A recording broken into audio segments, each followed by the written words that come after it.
From the very beginning of this movie, it is telling the audience Sam Wilson is Captain America. It seems it's been about 2 years since the events of Falcon and Winter Soldier, where he was dealing with what it means and the symbol you carry around becoming that role at the end of that show. Sam Wilson's Captain America is noticeably different to Steve. Now obviously a massive part of his character is he does not have the super soldier serum, and you can even see in the first action scene of the movie, he struggles to take down this big regular human guy. Now the action scenes in this movie are fine, but nothing amazing. I don't think anything's going to top that Steve and Bucky fight, but it is really cool to see Sam using the shield and doing moves similar to Steve. Now Carl Lumbly as Isaiah Bradley is definitely a standout to me. He plays his character so well and makes you feel the emotion he is going through. The scene where he gets arrested and tells the officers watch the suit, as it's a reminder of his wife, just so good. Now if you came into this movie expecting a lot of Red Hulk, you might be a little disappointed.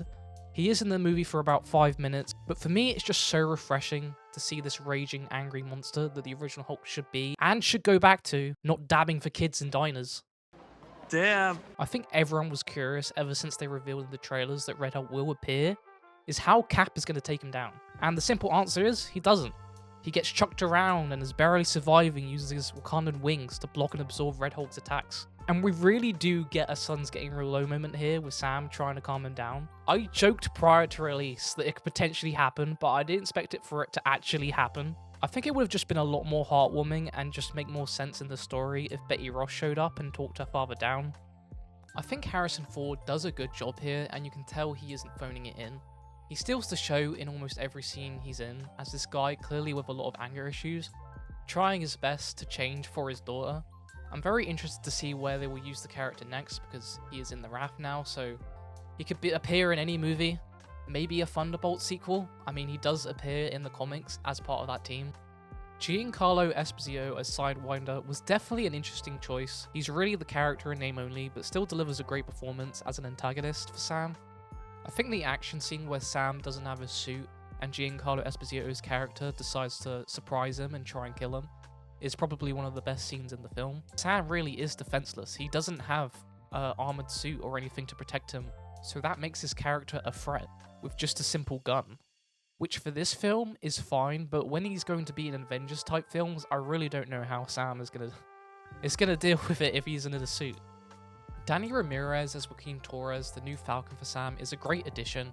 They have been setting his character up since the beginning of Falcon and the Winter Soldier, and I think they have done a full switch moment here, with Sam being Cap and Joaquin as his sidekick, just like Sam was Falcon for Steve. I really hope we can see him again in some sort of Young Avengers film, but who knows when that's coming out. Now let's talk about the main cameo in this film, Bucky. I was so happy to see him show up, giving Sam a pep talk and reminding him that he was the right choice to take the mantle of Captain America. I always love seeing these two on screen, and it just really reminds you of what made Falcon and the Winter Soldier so good. We see here Bucky is now a congressman and seems generally happy. Not sure how long that's going to last based off the Thunderbolts trailer. Now let's talk about the leader for a second. His design, it just doesn't work. I know some characters are hard to pull off in live action in terms of trying to recreate their comic book accurate look. I mean, just look at MODOK in Quantum Mania. Surprised to see me? Oh my god! What is that? But we know from concept art, you created and planned to do the original design from the comics, and it looks so much better than what we got. Overall, I think the leader as a main villain was okay. He honestly isn't in the movie for very long, and the whole probability thing didn't really work for me. He kind of just cyberbullies Ross the whole movie. I think it would have been cool to see some flashback scenes between Ross and Samuel Stearns, just so we could better understand their past relationship and how their motivations evolve over time. But they have finally paid off what happened to Samuel Stern in the Incredible Hulk movie. I mean, for those of you who know the comics and the character, everyone knew he was becoming the leader, but it's nice to see them actually pay it off, even if it's been nearly 16 years. Also, that post-credit scene was the most vague post-credit scene ever.